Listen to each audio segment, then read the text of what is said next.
If I can just make an observation, Mr. Chair, that goes to this.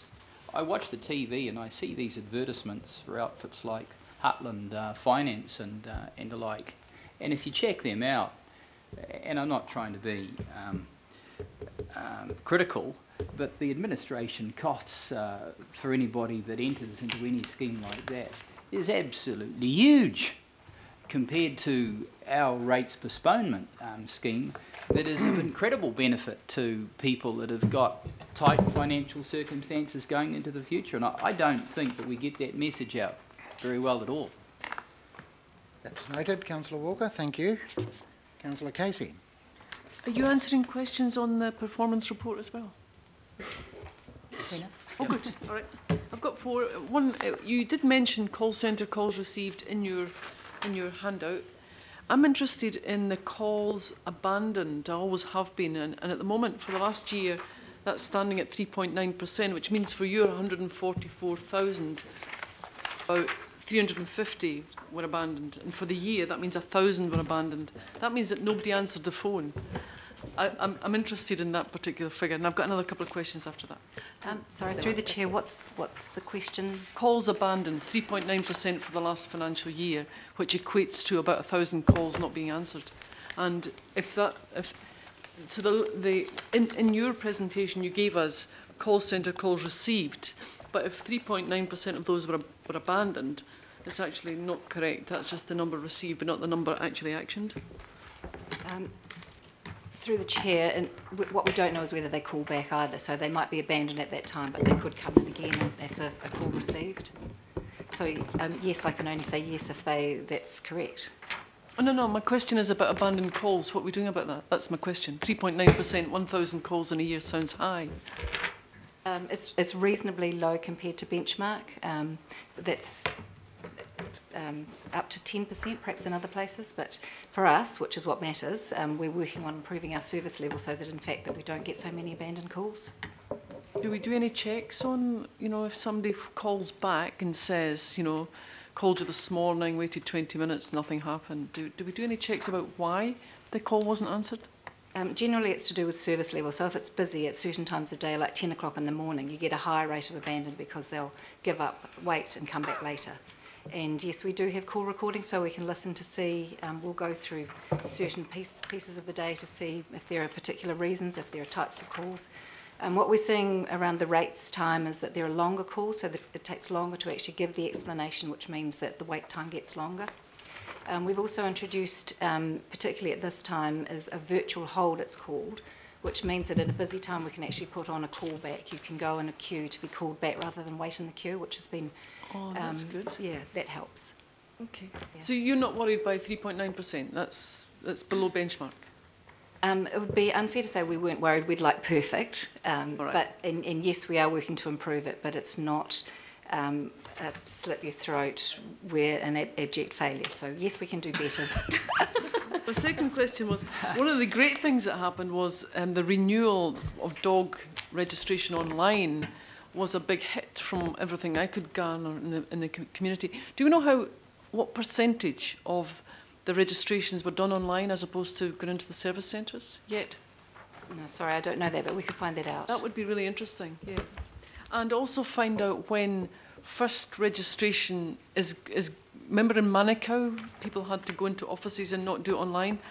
When's that going to be fixed, and also when will first registration be online? My third question relates to an issue on page 1. It's not you this time, it's not the call centre. It's relating to complaints about contractor behaviour and damage to property and bad driving. And really the question is, who's in the helicopter looking at that, and what do we do about it? And how big a problem is it? So in terms of what we do with it, because that is my other hat, that's my complaints first, so it's me again. We do send those on to the people who manage the contracts, and when we say there's a lot, in terms of numbers, it tends to be, there's a few complaints about our own drivers, but a lot of them are around contractors, particularly around the rubbish trucks. And we can refer those, they're dealt with through the person who manages the contract, and we're monitoring it. It's staying at a steady level. There doesn't seem to be a great deal of improvement, but the numbers, we're calling them out as a topic, but again, it's say 3 or so a month. And I think we're done. Oh, no, the last one was, I don't think it's yours. The cost of legal services was about 15 million to June. And I wondered if that includes, here it is, on page 151, 15.066 million in legal expenses. Does that include outside consultants or for legal services, or is that just the cost of our in-house legal expenses? No, that is external costs. So it includes things like support for unitary plan and other, specialist legal advice. Can you tell me how much is internal and how much is external of that 15 That's all external. It's all external? Yes. Okay. Yeah. Is there any way we can bring that down by increasing our in-house services? Yes, that is something that they have been working on. I understand it's one of the actions underway. We need to get done. Through the Chair, I think that question I'll take back to Catherine Anderson, the Director of Legal, and ask her to speak to you directly about that, Councillor Casey. Thank you. Councillor Stewart. Thank you. Just on the rates postponement, what actually qualifies for rates postponement? You're saying that there's 20 people that have taken it up. Just what actually qualifies for rates postponement? Would you like to answer? There is, through the Chair, criteria on that is that the amount of the requested rates postponement cannot exceed 80% of the value of the property. Property must be owner-occupied. Two of the key criteria that are required to be met.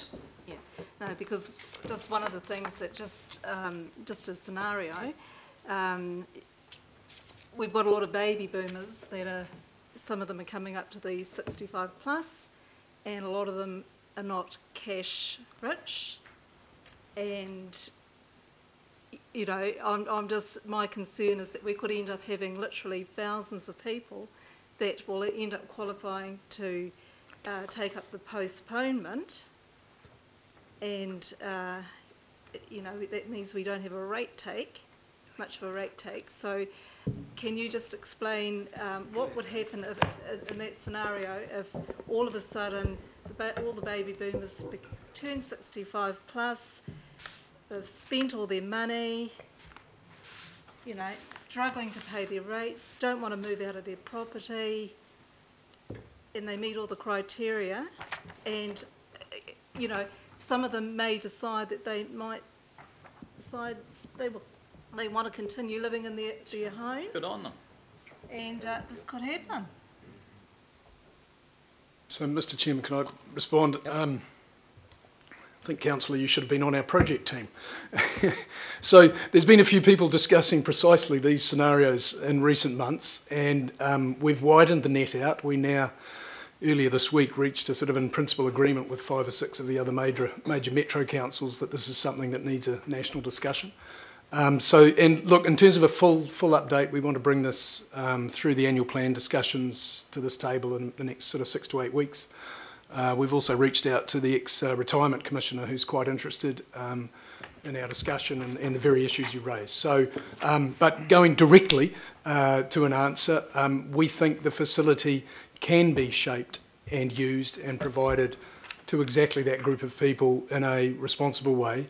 And just to give you a little bit of a surety on thinking about council, because you're wondering how do we get paid if we don't make them pay their rates, this is where, if the issue becomes of such a scale that alongside Auckland, other councils also have, in the hundreds or the thousands of householders utilising some form of rates postponement, we then have enough, what we say, critical scale, or we have enough size to be able to what's the term? I'll try not to be technical about this, but securitise the debt, or essentially we can sell that to other investors who can pick up that debt. The debt factoring is another word that you can use. So in terms of the thinking that we've got going on within that group, we're not so sure the short-term issue is one where that wall of issues hit us, but if indeed, and you rightly point out the demographics, and I think quite astutely, this could be an issue that grows, then the thinking at the moment is we want to have enough strength across the metro councils to be able to respond alongside government in an appropriate way. So just looking forward really to giving you a bit more of an update there over the next 6 to 8 weeks.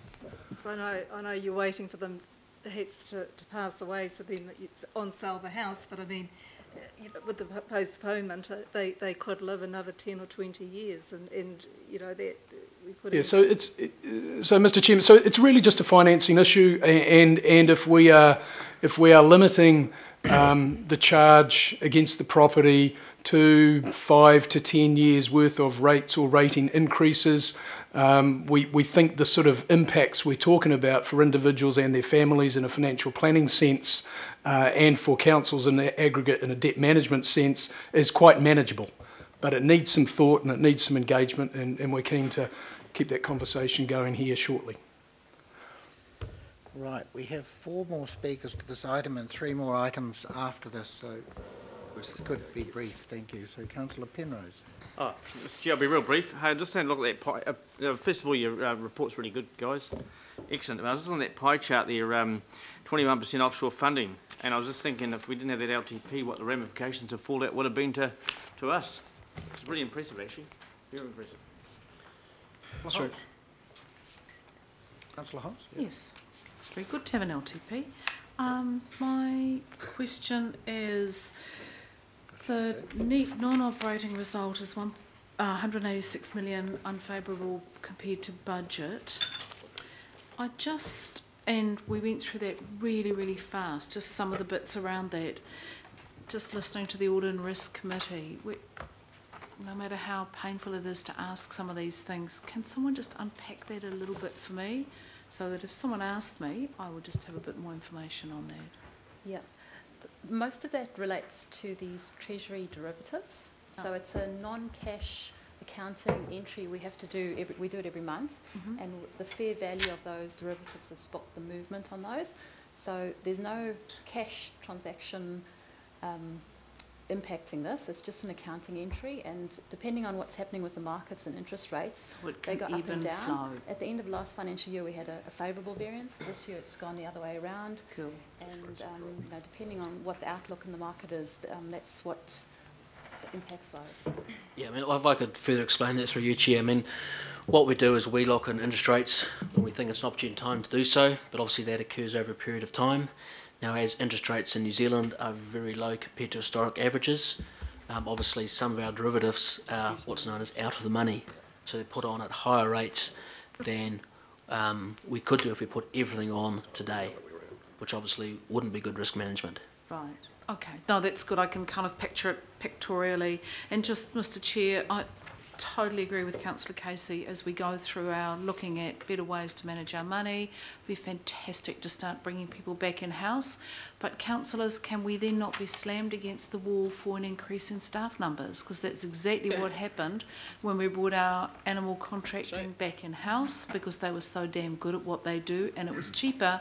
We got slammed against the wall in the pay before a spike in staff numbers. So dot joining needed. Well, it's a good time for Councillor Brewer to come in.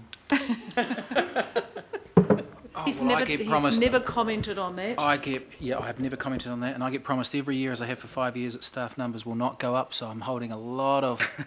I can't wait for that annual report, Mr. Chairman. Growth.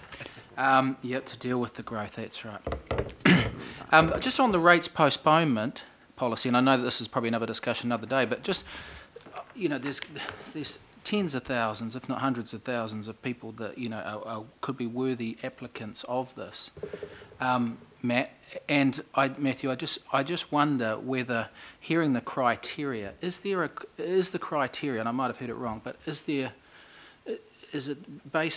also a strong criteria based on income versus value of property? Because I just don't want to see. Yes, I don't want to belittle those that need this, but I don't want to, at the other end, see some that may be living in a freehold house, that might just be a middle class couple that are 70, that have got most of their money in trust, and that just want a bit of cash flow, and they kind of think, oh, the kids are going to get this $2 million house, they can pay the bloody rates, and so council races around and and proposes all this application and everything else, and just to free up some cash flow so they get 5,000 or 10,000 a year so they can go to dinner hour instead of paying their rates. So I just want to make sure that this is targeted at the right people and you know, not at some of my constituents that arguably don't need it but might want it through of ease.